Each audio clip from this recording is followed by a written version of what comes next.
So, Joker 2 is a thing. They officially announced it a few days ago. And I guess it's going to be a musical. Seems like a weird direction. The first one was a character piece. Now they're going to do a musical? I mean, it could be good. I don't know. I'll reserve judgment until I see a trailer and I'm able to tell if this is something that I think is going to work or not. They're apparently going to bring in Lady Gaga to play Harley Quinn. That I don't like. But, you know, I've said this before with characters and they turn out to be good, so maybe she'll end up doing really good as Harley Quinn. I don't know. It does seem like a musical is a really odd direction. It's kind of out of left field, but it does appear that this is the direction they're taking it. There's been enough leaks that say that this is the direction. So I think that's what they're going to do. I think they're going to actually make a sequel. Now, what's really funny is the response to this. So naturally, everybody is freaking out over Joker 2's announcement because so many things happened when the first one came out. Remember that? Do you remember all the stuff that was happening when Joker was about to be released? You had blue check marks saying it was going to cause some kind of incel revolution and that movie theaters were going to be dangerous to be in. They tried so hard to tank the movie. They really did. A lot of checkmark journalists and media outlets like the Daily Beast here tried their best to sink that movie. They really wanted it to be a box office disaster, and that didn't happen. In fact, they helped propel the movie to $1 billion. And the difference between this movie's $1 billion and like a Endgame $1 billion is that this movie had a very small budget, So most of that money is pure profit because it didn't take much money to make a movie like this. So they made a ton of money. And there were a lot of tears over this movie. It was hilarious to watch all of the freaking out over this movie. Over nothing.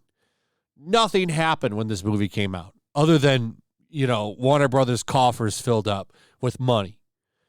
So now Joker 2 is announced and they're already freaking out again. Now they're mad because they announced it during Pride Month. Are you not allowed to announce things? I don't understand. This movie had no anti-anything message. If anything, it was a movie about why we should fund mental health. But no, apparently this movie was a hateful movie and it slighted groups. So how dare they announce this movie during Pride Month? It's so strange. Like, listen to this cope in here. It's crazy. The leader of the incels, Todd Philips himself, has crashed Pride Month this year. What a shame. Can't we celebrate in peace? Is nothing sacred? Yesterday, the anti-woke director revealed his plans for a sequel to his controversial box office hit in an Instagram carousel post. The first photo revealing a screenplay cover and the second showing Joaquin Phoenix smoking a cigarette while reading it. Lovely. In any case, get ready for Joker 2. Did Todd Phillips realize the harm he was causing when he announced this news? Did he even pause to think about how for the next few years we've got to sit waiting, worrying, dreading the next release of Joker 2 news? Without any, are you in the right headspace to receive information that could possibly hurt you? Warning in sight. What a mess. Okay, so what a sad couple of paragraphs here. Number one, is he really anti-woke? Let's look. What does this link to? Curious to what this goes to, what article. I don't know if it'll open because this is an archive link. Here we go. Okay, so he's anti-woke because Todd Phillips left comedy to make the Joker because woke culture ruined the genre. That's true. That's true. Imagine releasing Old School or Road Trip today. Did he make both those movies? He made one of them. Yeah, Road Trip, Old School. Okay, he did. And the Hangover trilogy. Okay. Imagine releasing any of those movies today. That's how quickly things changed. You can't make funny movies really anymore. The biggest comedy movies today are Marvel movies.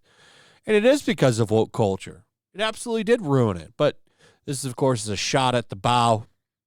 A controversial box office hit. I don't know about that. What was so controversial other than a bunch of blue check marks freaking out every time they saw a picture of it?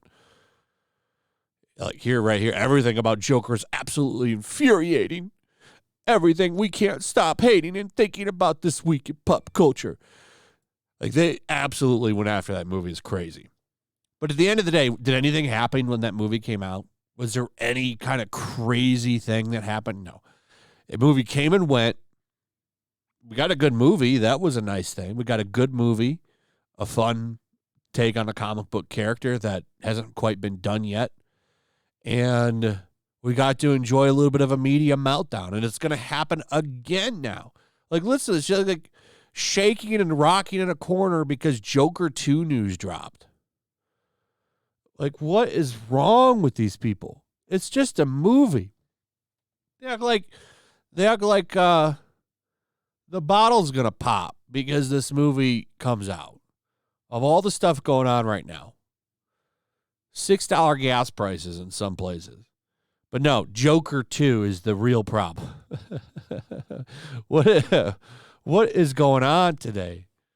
We have a society of just weak people. Weak people. And what's funny about this, too, is they're saying, oh, it's because it's coming out in June. This movie had no anti-message towards anybody in that community. There was no anti-messaging at all in this movie. But for some reason, it's hurtful to announce the movie in June. It's always something. Anyway, let me know what you guys think about this. I'd like to hear from you. Also, if you would, please like, subscribe, share the video. Make sure that you're still subscribed. Hit that notification bell. And I'll see you guys on the next one. Peace. Also, if you want to help support the channel, check out my Teespring store. There's a link in the description. You can find some merchandise in there that you might want to check out. Also, make sure to follow me over on Twitch. I do watch parties, play video games over there. They're always fun. Follow me over there and come hang out. Also, make sure you subscribe to Yellow Flash, my other channel. There's a link to that in the description as well. I do a lot of live streams over there that I don't do on this channel. Usually smaller and a little bit more personal. So make sure you follow me over there and sign up.